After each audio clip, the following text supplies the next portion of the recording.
Story शुरू करने से पहले मैं आप सबसे एक रिक्वेस्ट करना चाहता हूँ कि प्लीज मेरे चैनल को सब्सक्राइब करें, वीडियो पसंद आए तो वीडियो पे लाइक करें और जितना हो सके अपने फ्रेंड्स को शेयर करें। इससे मेरे चैनल को सपोर्ट और आपका प्यार मिलेगा, सो प्लीज कंसिडर इट।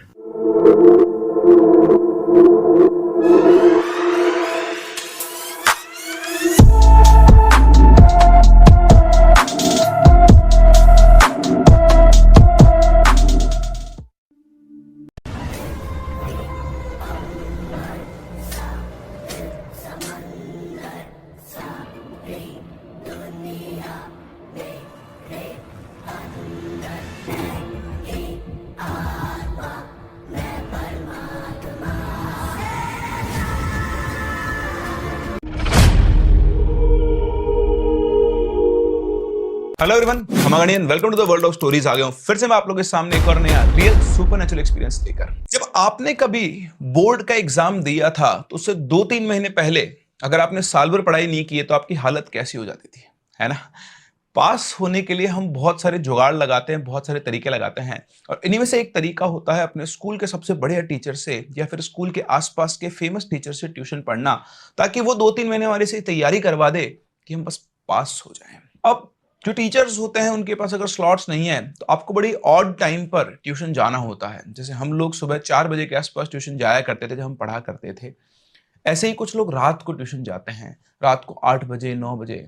लेकिन क्या हो कि आपका ट्यूशन टीचर आपसे कहे एक काम करो ना, तुम रात को 8 बजे ट्यूशन आओ, रात को मेरे यहीं पर रुको और सुबह चले जाना। तो इससे बढ़िया कुछ नहीं हो सकता। आपका बॉयज का एक ग्रुप है, आप ट्यूशन जा रहे हैं और आपको वहां पर पर्सनल अटेंशन भी मिलने वाली है। लेकिन इस इंसिडेंट को सुनने के बाद आप रात को ट्यूशन जाना तो क्या, ट्यूशन जाने का नाम भी नहीं लोगे। कहानी में आगे बढ़े उससे पहले आपके पास भी अगर कोई रियल सुपरनैचुरल एक्सपीरियंस है तो आप हमारी इन दी गई आईडीज पर शेयर कर सकते हैं या फिर आप हमारे व्हाट्सएप नंबर पर भी अपनी स्टोरीज को शेयर कर सकते हैं। इसी के साथ साथ अगर आप चैनल पर नए हैं तो चैनल को सब्सक्राइब जरूर कीजिए, क्योंकि ऐसी और बहुत सारी इंटरेस्टिंग स्टोरीज और कंटेंट हम आपके लिए लेकर आने वाले हैं हमारे इसी चैनल पर।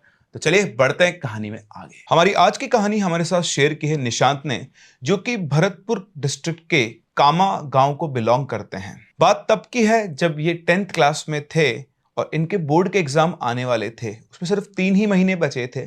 इनका स्कूल जो था वो बहुत ज्यादा अच्छा था, इतना अच्छा कि उसने अभी तक इनका सिलेबस भी कंप्लीट नहीं करवाया था।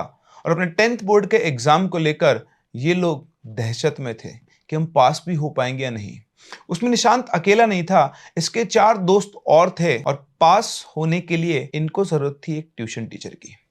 इनके स्कूल में ही एक साइंस के टीचर थे जिनका नाम था दीपक मिश्रा। तो निशांत और उसके दोस्तों की उन टीचर के साथ बहुत बनती थी, बहुत अच्छी बॉन्डिंग थी। आप बोल सकते हैं ऐसे बड़े भाई, ऐसे फ्रेंड की तरह ही ये उनको ट्रीट करते थे और वो भी इनके साथ बहुत मिलनसार थे। इवन ये सब लोग उनको मिश्रा जी करके ही बुलाते थे। निशांत के 4 और दोस्त थे, राजीव, विजय, अशोक और मनोज। इनमें से अशोक और मनोज के तो पास होने के भी लाले पड़े हुए थे। तो इन सबने मिलकर मिश्रा सर से रिक्वेस्ट की कि सर आप हम लोग को ट्यूशन पढ़ा दो। अब जो मिश्रा सर थे ये पूरे स्कूल में बहुत फेमस थे और इनके सारे ट्यूशन के स्लॉट जो थे वो बुक्ड थे और बहुत सारे बच्चे आकर इनसे पढ़ा करते थे। लेकिन इन चारों को उनका थोड़ा सा पर्सनल टाइम चाहिए था, क्योंकि इन्होंने पूरे साल मस्ती की थी और अब 3 महीने में पास होने के लिए इन लोगों को जम के मेहनत करनी थी। तो उन सर ने कहा, अरे यार मुझे तुमको ट्यूशन पढ़ाने में कोई दिक्कत नहीं, लेकिन मेरे पास कोई स्लॉट खाली नहीं है। इन्होंने बहुत मिन्नत की कि सर समझा करो, फेल हो जाएंगे, आपको बद्दुआ लगेगी। तो उसने हंसते हुए कहा, चलो ठीक है, काम करते हैं, तुम स्कूल के जस्ट बाद आ जाओ, सीधा स्कूल से निकल के घर पे ट्यूशन पढ़ने आ जाओ। 1 घंटे का टाइम मेरे पास फ्री रहता है, उस टाइम में वैसे तो मैं रेस्ट करता हूँ, पर अब तुम लोग की बात है तो तुम लोग की मदद करूंगा ही करूंगा। तो इस तरह से डिसाइड हुआ कि स्कूल की छुट्टी होते ही सीधा ये उनके घर जाएंगे और वहां जाकर इनसे ट्यूशन पढ़ेंगे। 4-5 दिन ये गए, लेकिन उसके बाद अशोक और मनोज जो था उनको स्कूल की छुट्टी के बाद पहले अपने गांव जाना पड़ता था और फिर उनके पास कोई व्हीकल नहीं था। तो 4-5 दिन उनको समझ में आ गया कि उनका टाइम बहुत वेस्ट हो रहा है, ऐसे तो वो कुछ नहीं कर पाएंगे। तो उन दोनों ने मना कर दिया। अब उन दोनों के साथ साथ ही यहाँ पर निशांत और राजीव ने भी मना कर दिया। विजय पहले से कहीं और भी ट्यूशन जाता था तो वो स्लॉट में नहीं आया था।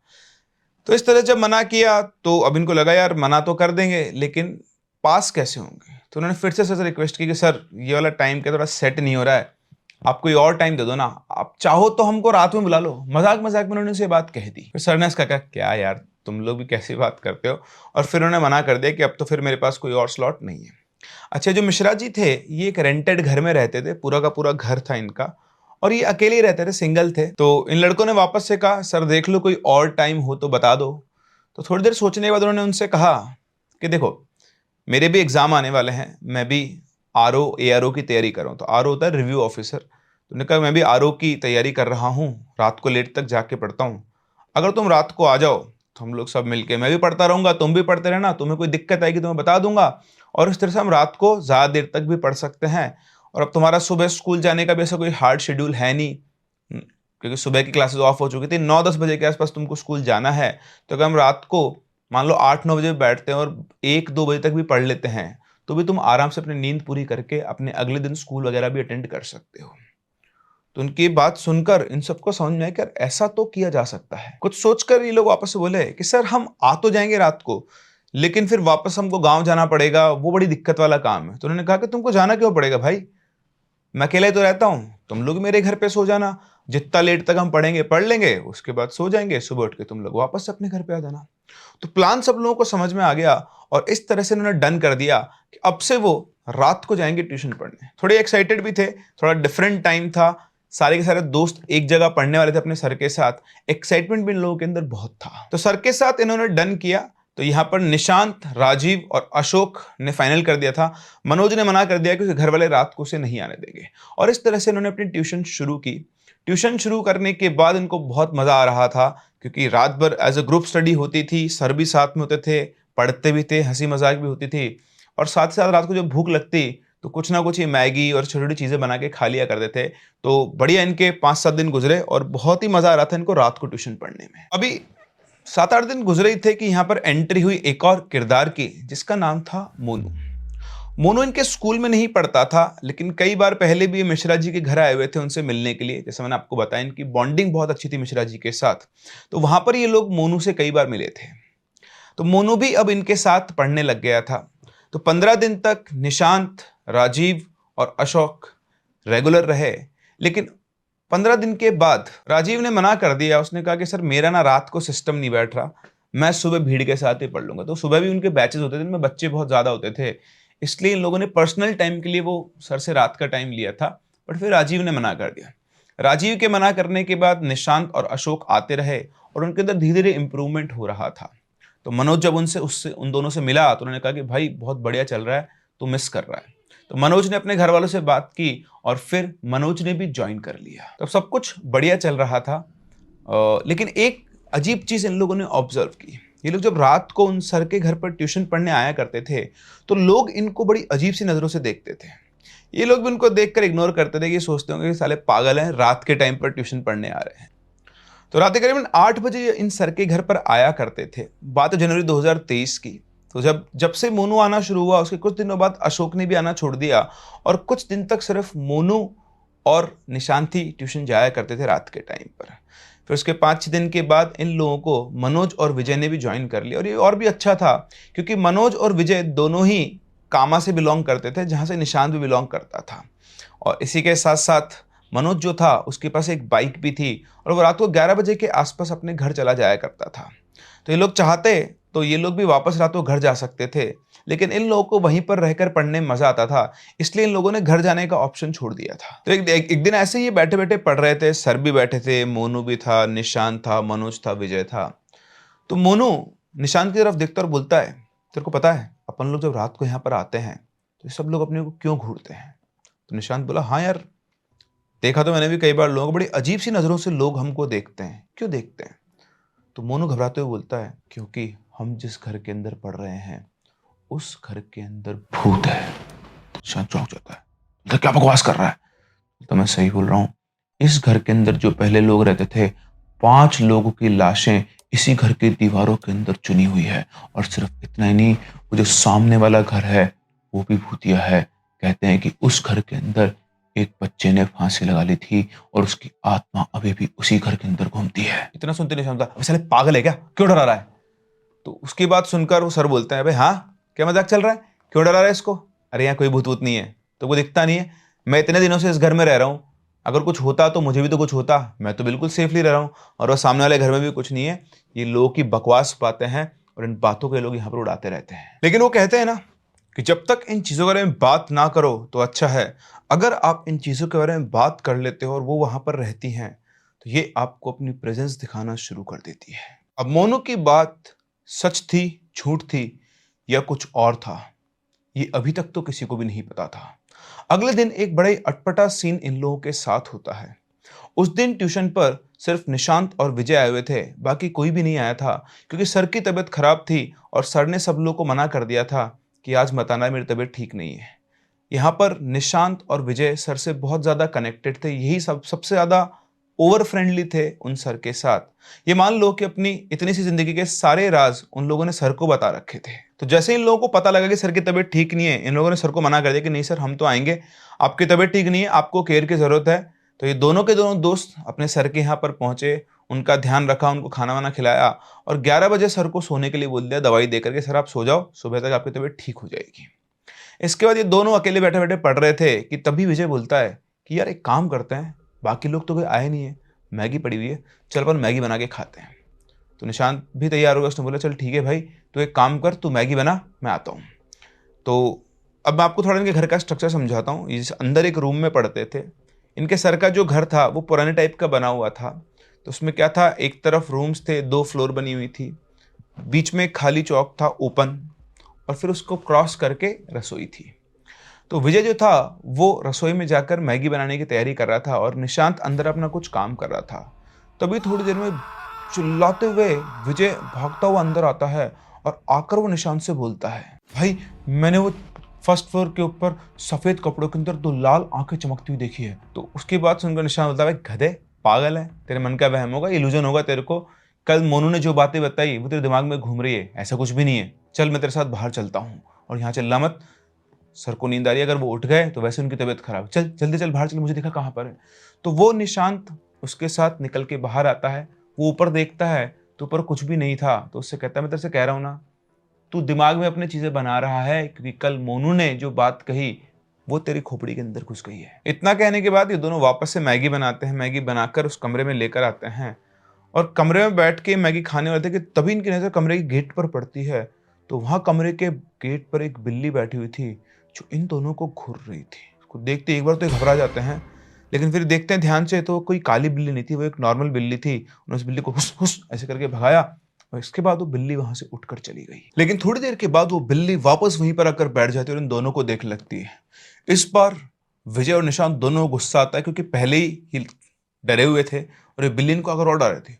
वो डंडा लेकर उस बिल्ली के पीछे भागते हैं और उनके भागते बिल्ली भी वहां से भागती है और सीधा फर्स्ट फ्लोर की बालकनी के ऊपर जाकर बैठ जाती है। दोनों भागकर जाकर उसे देखते हैं तो दोनों की हालत खराब हो जाती है, क्योंकि वो बिल्ली इन दोनों को बड़े अजीब तरीके से देख रही थी। वो इनको ऐसे ऐसे करके देख रही थी और साथ ही साथ ऐसा लग रहा था जैसे वो इन दोनों को देखकर मुस्कुरा रही थी। आप इमेजिन करें कि आप 2 दोस्त घर में अकेले हैं और एक बिल्ली इस तरह से बैठकर आपको घूर रही है। एक बार के लिए तो आपकी भी हालत टाइट हो जाएगी। ये देखकर निशांत को और गुस्सा आता है, वो नीचे पत्थर उठाता है एक दो और उस बिल्ली को मारता है, और जैसे ही वो पत्थर मारता है बिल्ली वहां से उठकर चली जाती है। इसके बाद ये दोनों दोस्त भी अपने उस रूम में आते हैं, उसका गेट बंद कर लेते हैं, फटाफट से अपना मैगी वगैरह खाते हैं। इस टाइम तक रात करीबन 1-1:30 के आसपास बज गया था और दोनों सोने की तैयारी करते हैं। अब ये जो इनका रूम था जिसमें सोए हुए थे, उस रूम में जो गेट था ना वो थोड़ा उसमें गैप था, ग्राउंड में और गेट के अंदर गैप था।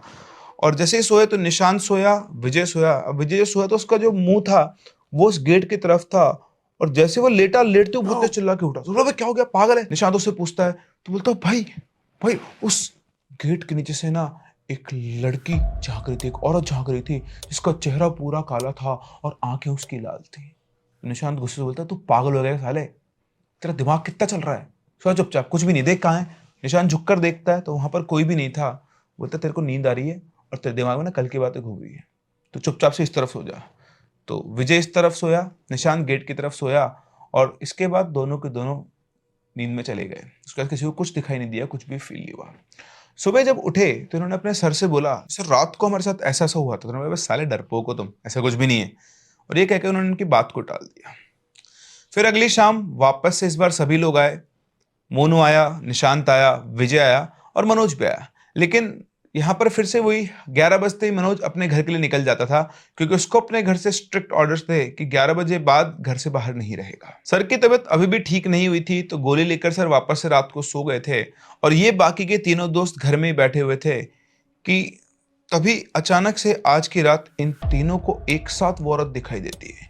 ये लोग उस चौक के अंदर कुछ काम कर रहे थे, कुछ किसी वजह से आए हुए थे, और तभी इनकी नजर ऊपर पड़ती है तो ऊपर वो औरत खड़ी हुई थी जिसका चेहरा पूरा काला था और आंखें लाल थी, और वो इन तीनों को ही देख रही थी। उसको देखते ही ये तीनों बुरी से घबरा जाते और सीधा भागते हुए अंदर जाते हैं। तीनों चिल्लाते हुए अंदर भागे तो सर भी उठ गए। उनसे क्या हुआ? तो बोलते हैं तीनों के तीनों, सर मोनू सही कह रहा था, आपके घर में कुछ ना कुछ है, कोई ना कोई चीज है। अभी हम तीनों ने एक औरत देखी है जो ऊपर फर्स्ट फ्लोर के ऊपर खड़ी हुई थी। सर को उनकी बात सुन गुस्सा आ गया। तुम लोग पागल हो गया? तुम लोग को ट्यूशन पढ़ने आना है तो आओ, वरना मत आओ। ये सब फालतू बकवास करने की यहाँ पर जरूरत नहीं है। उनकी बात सुनकर वो शांत हो गए। फिर 2 मिनट के बाद सर थोड़ा सा नॉर्मल हुए और उनसे प्यार से आकर बोले, बेटा तुम लोग डरो मत, जब तक मैं आऊं ना तुम लोग कुछ नहीं हो सकता। सर की बात सुनकर इन तीनों को लगा कि हो ना हो दाल में कुछ काला जरूर है। फिर उन्होंने सर से कहा, हाँ सर ठीक है, कोई दिक्कत नहीं, हो सकता है हमारे मन का वहम। इसके बाद सर वापस सोने चले गए, और सर के सोने के बाद ये तीनों वापस से उठते हैं और ये डिसाइड करते हैं कि ये आज छानबीन करेंगे कि आखिर यहाँ पर चक्कर क्या है। अब इनको जितना डरना था तो ये डर लिए थे वो सब देखकर। अब इनके दिमाग में क्वेश्चन घूम रहा था कि सर ने ये क्यों बोला कि जब तक मैं यहाँ पर हूं तब तक तुम लोगों को कुछ भी नहीं होगा। ये लोग बाहर निकले और उस चौक के अंदर अच्छे से छानबीन करने लगे। तभी इनकी नजर फर्स्ट फ्लोर के ऊपर पड़ी। जैसे मैंने आपको बताया घर पुराना सा बना हुआ था, तो इस घर के फर्स्ट फ्लोर पर एक गुंबद टाइप बना हुआ था, और उस गुंबद के ऊपर वही बिल्ली बैठी हुई थी जो इनको कल दिखाई दी थी।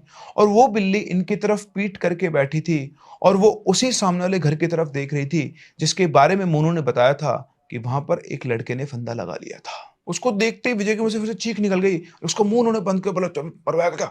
फिर उसके बाद ये तीनों लोग अंदर चले गए और इन्होंने डिसाइड किया कि सब लोग सो जाओ, हम कल शाम के टाइम पर आएंगे जब सर घर पर नहीं होते हैं, वो ट्यूशन पढ़ाने जाते हैं, और तब आकर हम यहाँ की सारी छानबीन करेंगे। और इस तरह से ये सब लोग सो गए। और अगले दिन करीबन शाम को 3:30-4 बजे के आसपास ये लोग इन सर के घर में आए। इनके पास सर के घर की एक और चाबी थी, और आकर इन्होंने अपनी छानबीन शुरू की। जब इन्होंने बारीकी से छानबीन की तो इन्हें जो उनके घर की सीढ़ियां थी चढ़ने के लिए, उसके पास में एक बुखारी दिखाई दी। राजस्थान में इसको बुखारी बोलते हैं, आप लोग या कुछ और बोलते होंगे, अटारी भी बोलते हैं कई जगह पर। तो बेसिकली एक स्क्वायर शेप का कमरा सा छोटा सा हाइट पे बना हुआ होता है, जिसमें 1 या 2 आदमी आराम से घुस सकते हैं, उसमें सामान रखने की जगह होती है। तो उस बुखारी में उन्होंने चेक किया तो उस बुखारी के अंदर इनको अलग अलग लाल कलर की पोटलियां मिली, और उसी के साथ साथ इनको एक मूर्ति मिली जो कि ऑब्वियसली भगवान की नहीं थी, बड़ी अजीब सी वो मूर्ति थी। वो सब देखने के बाद इन्होंने बोला कि यार ये सब क्या है। फिर निशांत कहता है कि एक काम करते हैं भाई, फर्स्ट फ्लोर पर चलते हैं, दोबारा हमें इस चीज का मौका नहीं मिल पाएगा, वहां चल के छानबीन करते हैं। तो ये तीनों दोस्त ऊपर फर्स्ट फ्लोर पर पहुंचे और उस कमरे को खोला, और उस कमरे को जब उन्होंने खोला तो उन्होंने देखा कि उस कमरे के अंदर शादी का जोड़ा पड़ा हुआ था, एक आदमी का और एक दुल्हन का। और इसी के साथ साथ उन्हें दिखाई देती है एक दूल्हा और दुल्हन की फोटो। वो दूल्हा कोई और नहीं, इनके सर थे, और उसी के साथ एक लेडी की फोटो थी।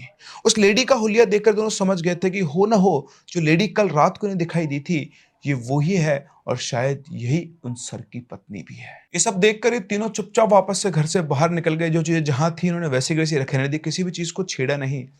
और अब ये तीनों ने डिसाइड किया कि सर को कुछ भी नहीं बताएंगे, कि हमें सब कुछ पता लग चुका है, बिल्कुल नॉर्मल बिहेव करेंगे और इस राज को पता करने की कोशिश करेंगे कि आखिर इस घर में है क्या। मैं होता या आप होते शायद, तो मुझे कमेंट सेक्शन में ये बात जरूर बताएं कि अगर आप इनकी जगह होते तो क्या आप भी ये छानबीन करते या अगले दिन से आना बंद कर देते।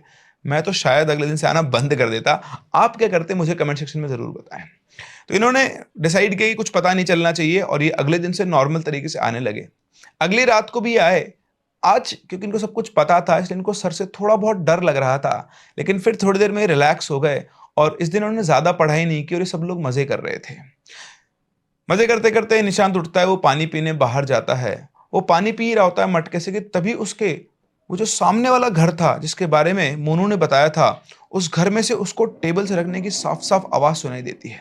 लेकिन वो इस चीज को इग्नोर कर देता है, क्योंकि वो अंदर बहुत ज्यादा फन कर रहे थे, तो उस चीज को इग्नोर करके वापस से अंदर आता है। इस टाइम रात के करीबन 2:30 बज रहे थे और इस टाइम पर निशांत को अंदर वाली चीज़ों में ज़्यादा इंटरेस्ट था, इसलिए उसने इस बात पे ध्यान नहीं दिया। लेकिन अगले दिन जब वो घर पे बैठा हुआ था, तो एकदम से दिमाग में क्लिक हुआ कि रात को जब मैं पानी पी रहा था, करीबन 2 ढाई बजे के आसपास, तो सामने वाले घर में से टेबल खिसकने की आवाज़ आई। लेकिन सामने वाले घर में तो कोई रहता ही नहीं है और हमारे इस वाले रूम में किसी के पास टेबल नहीं थी। तब जाके उसका स्ट्राइक होता है कि आखिर सामने वाले घर में से आवाज कैसे आई। खैर, उसे लगा कि ये बात भी वो आज जाकर पूछेगा। अब नेक्स्ट नाइट कोई नहीं आया, सिर्फ निशांत ही ट्यूशन पहुंचा। पहले तो वो घबरा गया, फिर उसे लगा कि यार अब कब तक ये चीजें झेलूंगा, कब तक छुपा के रखूंगा। तो सीधा सर से ही बात करता हूँ कि आखिर यहाँ पर क्या चल रहा है और क्या है। तो निशांत सीधा सर के पास जाता है और बोलता है कि सर, आपके घर में और सामने वाले घर में कुछ तो है। आपको मेरे को ना सारी बात सच सच बतानी पड़ेगी, वरना आपसे आपका और मेरा रिश्ता मान लो यही खत्म है। मैं दोबारा फिर कभी आपसे मिलूंगा भी नहीं, चाहे मैं फेल हो जाऊं, मैं आपसे बात भी नहीं करूंगा। मैं आपको अपना एक बहुत अच्छा दोस्त समझता हूं, चाहे मैं उम्र में आपसे छोटा हूं, लेकिन आप हो मेरे लिए मेरे बड़े भाई, मेरे दोस्त की तरह। लेकिन आपने ना मुझसे कुछ बातें छुपा रखी है। तो अगर आप आज या तो सब कुछ साफ साफ बता दो मेरे को, मैं मम्मी कसम खा के कहता हूँ मैं किसी से कुछ नहीं कहूंगा, लेकिन आप मेरे को ये बताओ कि चक्कर क्या है, यहाँ पे क्या चल रहा है। तो सर हंसते हुए बोलते हैं, क्यों, कल शाम को तुमको कुछ नहीं मिला इसलिए पूछ रहे हो? तो उसके बाद सुनकर बिल्कुल शॉक हो जाता है, बिल्कुल फ्रीज हो जाता है। सोचता है कि इनको कैसे पता चला कि हम लोग शाम को यहाँ पर आए थे, ये तो थे नहीं घर पे, और इनका घर तो बिल्कुल अलग है, सामने एक ही घर है, उस घर में भी कोई नहीं रहता है, फिर भी इनको पता चल गया कि हम लोग यहाँ पर आए थे। तो सर ने कहा, चल एक काम कर, तुमने कल जो तस्वीर देखी थी ना ऊपर, जा उस तस्वीर को लेकर आ। अब ये बात सुनकर निशांत की हालत और खराब हो गई। ऊपर से तस्वीर लेकर आऊं? नहीं नहीं नहीं नहीं सर, मैं ऊपर नहीं जा रहा। तो सर बोलते, क्यों, किस चीज से डर गया? उस दिन शाम को उस पोटली में किसकी अस्थियां देखी तब तो तू नहीं डरा, और उस दिन ऊपर जाके जब तस्वीर देखी तब तू नहीं डरा। डर मत, कुछ नहीं होगा, मैं कह रहा हूं ना, जा ऊपर से वो तस्वीर अभी के भी लेकर आ। अब आप इमेजिन करो, आपको ये काम कह दिया जाए जिसमें आपको ये पता लग चुका है कि वहां वाकई में कोई औरत रहती है जिसकी फोटो भी आप देख चुके हो, और वही फोटो आपको लेकर आनी है। निशांत बोले, नहीं सर, मैं नहीं जा रहा, मेरे को कुछ नहीं जानना, रहने दो। बोलते, जा, कुछ नहीं होगा, तू तस्वीर लेकर आ, और अब तू सिर्फ सच जान। सर के बार बार फोर्स करने पर निशांत हिम्मत करके उठा और कांपते हुए पैरों से वो सीढ़ियों पर चढ़ने लगा। लेकिन तभी उसके सामने एक ऐसी अनबिलीवेबल घटना हुई, इसके बारे में शायद उसने कभी सोचा भी नहीं था। वो 4 सीढ़ियां चढ़ाई था, तभी वही बिल्ली उस तस्वीर को अपने मुंह में दबाए आई, और वो तस्वीर निशांत को देखकर वापस से वहां से चली गई। ये वही बिल्ली थी जिसको उसने भगाया था, और ये उसके लिए out of the world moment था। उसने कभी सोचा भी नहीं था कि ऐसा कुछ हो सकता है। घबराते घबराते कांपते हुए निशांत अंदर पहुंचा और डरते हुए सर, सर ये रही वो तस्वीर। सर उसकी शक्ल देखकर फिर से मुस्कुराया, तो उन्होंने बोला, बैठ जा आराम से, डरने वाली कोई बात नहीं है। फिर वो बैठा और वो जो सर थे उन्होंने वो फ्रेम खोला, उस तस्वीर को बाहर निकाला, तो उस तस्वीर में जो लेडी उसके गले में एक मंगलसूत्र था, उसको देखते ही निशांत बोलता है, सर ये आपकी। तभी बीच में वो सर उसको टोक देते और बोलते हैं, तुम जैसा समझ रहे हो वैसा ही है। और इतना कहकर उनकी आंखों से आंसू निकल पड़े। उन्होंने बताया कि उनकी एक बेटी भी है जो कि देहरादून में रहती है। उसके बाद वो सर उठकर बाहर गए, वो पोटली जो वाला एक मटका था उस मटके को लेकर आए, और वो उस निशांत के सामने रखते बोलते कि इसमें थूक। तो बोलते, सर क्यों? बोलते, इसमें थूक, वरना वो आत्मा तेरे पीछे हमेशा के लिए पड़ जाएगी। घबराकर निशांत उस पोटली के अंदर थूक देता है। फिर उसके बाद उन सर ने निशांत से कहा, तुम मेरी बीवी को देखना चाहते हो? बोलता, अरे सर पागल हो गए हो क्या, मेरे को किसी को नहीं देखना। तो बोलता है, नहीं नहीं डरो मत, तुम्हें कुछ नहीं होगा। उसके बाद उन्होंने उस फोटो को वापस उस फ्रेम में डाला और अपना अंगूठा कट करके उसके ऊपर अपना ब्लड के 2-3 बूंद गिरा दिए, और उसके बाद उस फोटो को लेकर ऊपर वाले कमरे में चले गए उस पोटली के साथ में। डरते डरते निशांत भी उनके साथ साथ वहां पहुंच गया। वहां पर ले जाकर उन्होंने वो पोटली और वो तस्वीर वहां पर रख दी, और निशांत से बोले, सुन, डरना मत, और दिमाग में ना बिल्कुल भी नेगेटिव मत सोचियो, ठीक है, बिल्कुल न्यूट्रल रहना, वरना तेरी लाइफ के ऊपर नेगेटिव इंपैक्ट डाल देगी। उसने कहा, ठीक है सर। अब निशांत की हालत बड़ी अजीब से हो रखी थी। एक तरफ उसे डर लग रहा था और एक तरफ उसके मन में था कि पहली बार वो किसी मतलब देख चुका था उस औरत को, लेकिन वो देखना चाह रहा था कि चल क्या रहा है। सर ने उससे कहा कि अपनी आंखें बंद कर, और जब तक मैं ना बोलूं तब तक आंखें मत खोलना। करीबन आधे 1 मिनट के बाद सर ने उससे कहा, वो अपनी आंखें खोल। सर ने उसके सामने एक शीशा रखा हुआ था, और उस शीशे में वो औरत खड़ी हुई दिखाई रही थी, और वो उस रूप में नहीं थी जिस रूप में उसने उसको 1 या 2 दिन पहले देखा था। वो बिल्कुल उस रूप में जैसे उस तस्वीर के अंदर थी। शादी के जोड़े के अंदर वो खड़ी हुई थी, और वो निशांत को देखकर मुस्कुरा रही थी, और अगले ही पल वो शीशे में से गायब हो गई। निशांत देखकर एकदम चौंक गया और जो भी कुछ उसके साथ हुआ उसका दिमाग उसको प्रोसेस नहीं कर पा रहा था। कि सर ने उससे कहा कि तू डर मत, गोलू के इनके बारे में बात बताने की वजह से तुझे इनकी प्रेजेंस फील होना शुरू हो गई थी, लेकिन अब तूने इसको देख लिया है तो तुझे अब इससे डरने की जरूरत नहीं है। अब कभी भी तुझे दिखाई दे तो तू बस इसको देखकर मुस्कुरा दिया कर। और सुन, ये बात किसी को मत बताना, क्योंकि अब तू ही है जिसे मेरी जिंदगी के सारे राज पता है। उनकी बात सुनकर निशांत ने बोला, ओके सर, मैं इस चीज का ध्यान रखूंगा। लेकिन निशांत के मन में कुछ और ही चल रहा था। उसे अब भी ये लग रहा था कि जो भी कुछ है ये सच्चाई नहीं है, अभी भी यहाँ पर बहुत कुछ छुपा हुआ है, क्योंकि पिछले कई दिनों से वो इन सर को ऑब्जर्व कर रहा था। शाम के टाइम जब वो ट्यूशन आता था तो इसे ये सर, इनके जो सामने वाला घर था उसकी तरफ से आते हुए दिखाई देते थे, ना कि उस मेन रास्ते से जो कॉमन रास्ता था। ऐसा लगता था कि उस घर के आसपास से कहीं से निकल कर आ रहे हैं।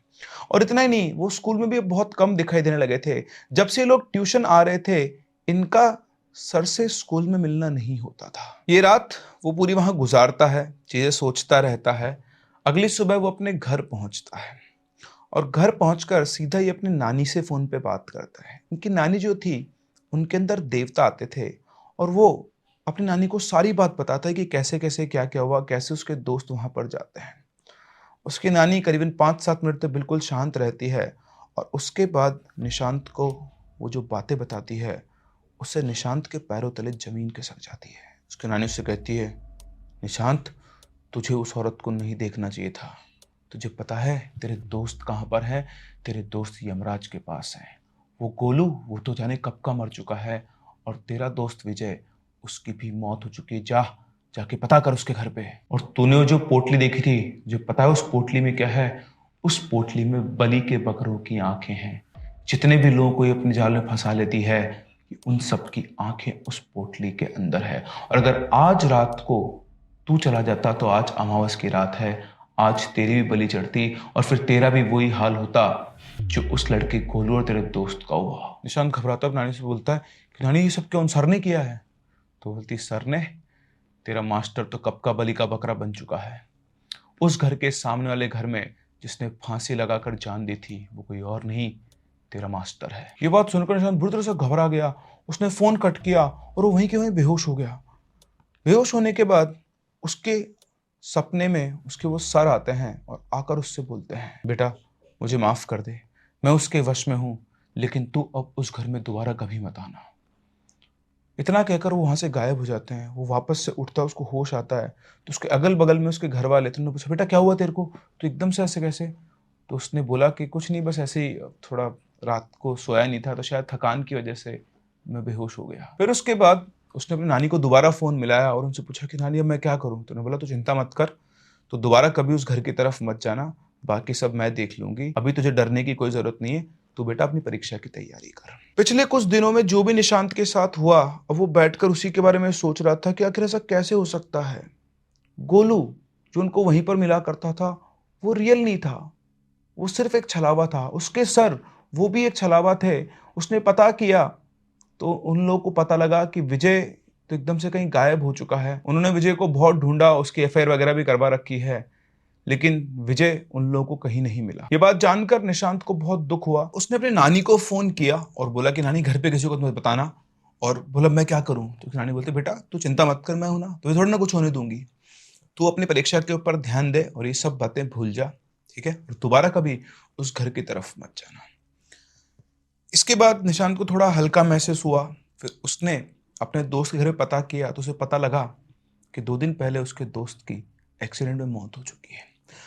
वो सिर्फ स्कूल में मिला करते थे, उनका घर पे ऐसा कोई आना जाना नहीं था, और जो भी कुछ उसकी लाइफ में चल रहा था उसकी वजह से वो पता ही नहीं कर पाया, क्योंकि वो रात भर वहां रहता था, दिन में आके सोता था और शाम को उठते ही वापस उसका वहां जाने का टाइम हो जाता था।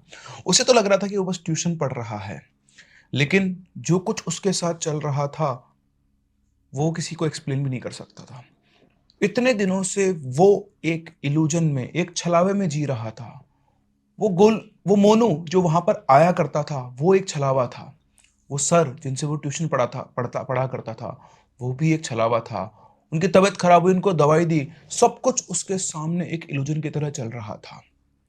आज निशांत नॉर्मल है, वो पढ़ाई कर रहा है अपनी, लेकिन आज भी वो अगर किसी को ये बात बताता है तो कोई उसकी इस बात पे विश्वास नहीं करता है, क्योंकि ऐसा कैसे हो सकता है कि इतने दिनों तक छलावा चलता रहे। लेकिन धीरे धीरे उसे चीज़ समझ में आ गई थी कि जब उसने प्रोसेस किया चीज़ों को, उसे पता लगा कि आखिर में सच में उसके साथ क्या हुआ है। तो उसने देखा कि गोलू जो था वो हमेशा शाम के टाइम पर ही आया करता था जब सर वहां पर आ जाते थे, और जिस दिन ये लोग वो छानबीन करने गए थे उस दिन गोलू उनके साथ था, और गोलू ने ही सर को शायद सारी बातें बता दी थी। गोलू को बहुत दुख हुआ विजय के बारे में पता चल के, लेकिन उसको एक खुशी, एक सांत्वना बोल सकते ये भी थी कि उसके बाकी के दोस्त जो वहीं पर ट्यूशन पढ़ने आया करते थे वो बच गए, और टाइम रहते वो खुद भी बच गया। और इस तरह से एक बहुत ही यंग एज के अंदर निशांत का सामना हुआ एक ऐसी सच्चाई से जिस पर कभी कभी तो उसे खुद को भी विश्वास नहीं होता है। तो देखा आपने किस तरह से निशांत की किस्मत में लिखा हुआ था इन एंटिटी से इंटरेक्ट करना,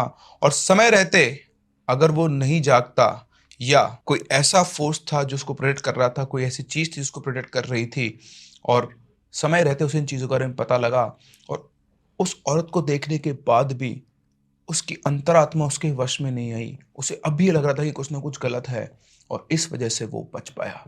वरना अगर वो उस दिन सरेंडर कर देता तो शायद अगली रात को निशांत की बलि दी जाती। ये था एक बहुत ही खतरनाक इंसिडेंट जो निशांत की लाइफ में हुआ। कहां वो पास होने के लिए ट्यूशन पढ़ने जा रहा था और कहां उसका सामना हुआ इन सुपरनैचुरल एंटिटीज से। आपको क्या लगता है, ये सब निशांत के मन में चल रहा था या वाकई उसके साथ में एक छलावा हुआ था? मुझे कमेंट सेक्शन में जरूर बताएं। हम लोग मिलते हैं अपने अगली कहानी में, तब तक के लिए keep loving and keep listening.